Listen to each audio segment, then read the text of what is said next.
Le 22 octobre 2022, au Centre des loisirs Jean-Claude Bellil de Saint-Jean-de-Dieu, en une chaude soirée automnale, c'était le sommet entrepreneurial des Basques. Je me suis déplacé sur place pour vous en faire un compte-rendu et rencontrer Marie-Hélène Proux, la coordonnatrice du sommet entrepreneurial.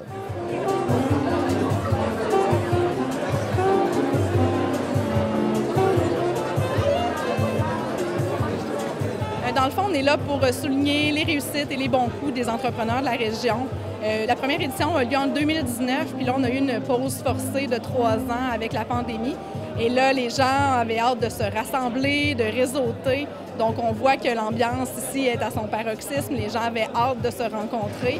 Puis, l'idée, c'est vraiment de les récompenser pour leurs bons coups, pour tous les efforts qu'ils ont faits, d'autant plus dans les dernières années là, que ça a été difficile. Donc, c'est pour ça qu'on a ajouté des catégories de prix comme adaptation aux mesures sanitaires. On a également ajouté développement durable, qui est une catégorie qu'on ne peut pas passer sous silence en 2022. Entrepreneuriat féminin, qui est une réalité hyper importante. Je suis moi-même entrepreneur et je suis une femme, donc je trouvais que c'était une catégorie qui manquait en 2019. Et puis micro-entreprise, qui est également mon cas. Donc, je trouvais que le portrait était complet avec ces nouvelles catégories-là.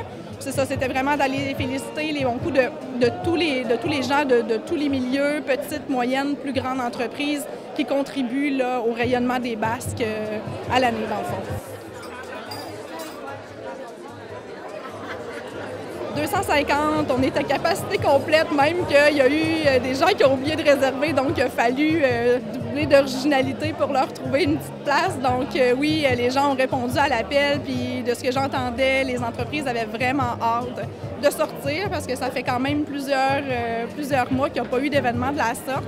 Et donc, c'était pour les sortir aussi de leur quotidien parce qu'on sait très bien qu'un entrepreneur, souvent, ça travaille 7 jours sur 7 et puis ça n'a pas souvent l'occasion de prendre une pause. Donc, c'était vraiment l'objectif, c'était de leur fête, dans le fond, un moment qui leur appartient pour décrocher puis pour avoir du plaisir ensemble.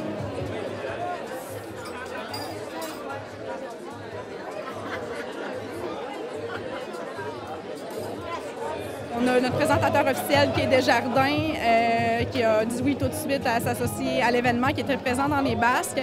On a également beaucoup d'entreprises de renom de la région. Je pense à la Fromagerie des Basques, Bellil Portes et Fenêtres Architecturales, Mallette, la Banque nationale, côté Ouellette-Vierge.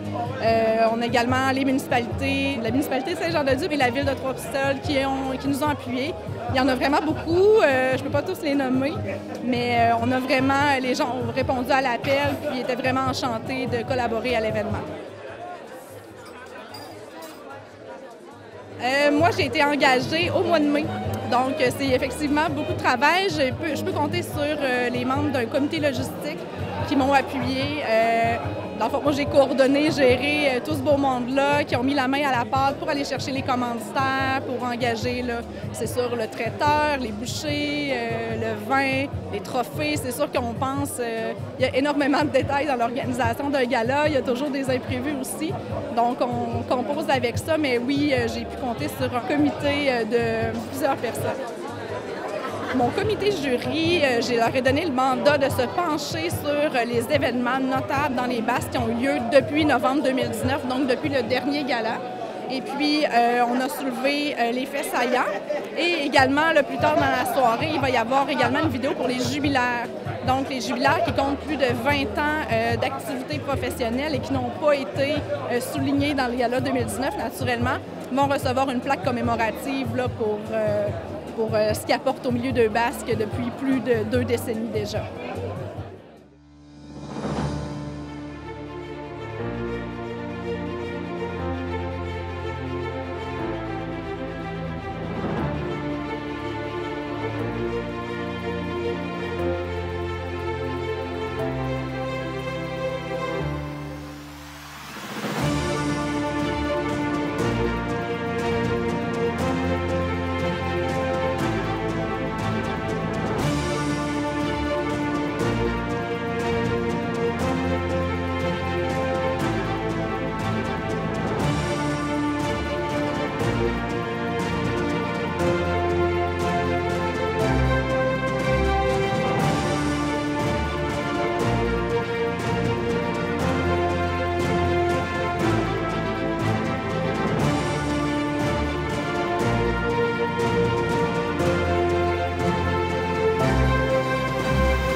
Lors de cette soirée, des prix étaient remis aux entreprises lauréates. Je vous en présente quelques-unes. Premier volet donc, nouvelle entreprise. Alors, ça commence, mes chers amis. On y va tout d'abord avec 4 prix. Nouvelle entreprise, une entreprise qui existe depuis moins de 3 ans, qui utilise les ressources du milieu pour accroître ses chances de réussite et qui se démarque par la qualité de son produit ou de son service. Alors, on invite M. Luc Gagnon, CPA chez Mallette, à venir décerner ce premier prix.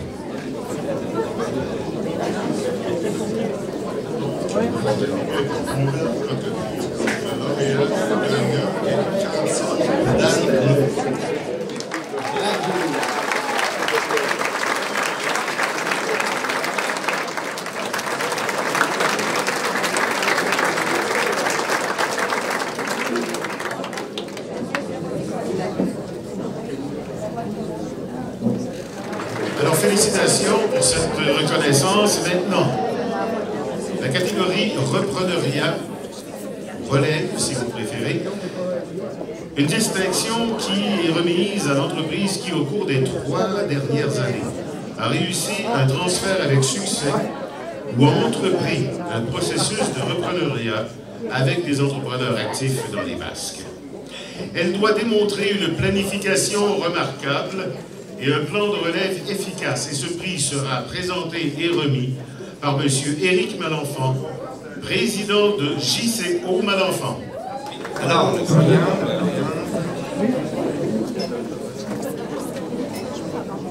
Des fibres de verre Rio. Oh, bravo!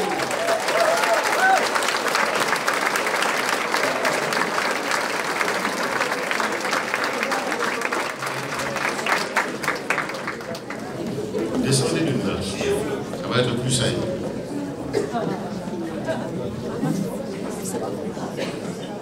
Donc, longévité, c'est simple. Entreprise de plus de 20 ans qui a su s'adapter et se développer, évidemment, au fil du temps. On sait, longévité. Elle doit s'être démarquée et être bien ancrée sur son territoire. Et ce prix longévité sera présenté par Maître Ariane Michaud, notaire chez Côté-Ouellette Tivierge. Madame Michaud, s'il vous plaît. Donc, le gagnant de la catégorie longévité.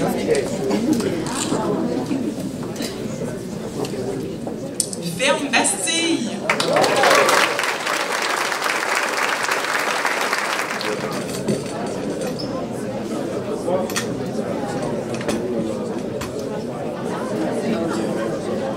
Bravo.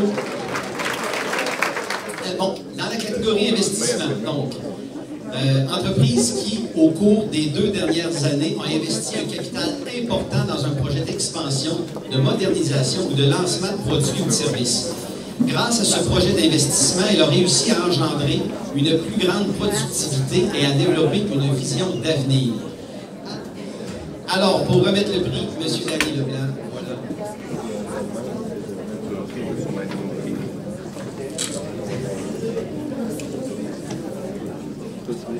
Donc, dans la catégorie investissement, le récipiendaire est Belle-Île Porte-et-Fenêtre de Découvert.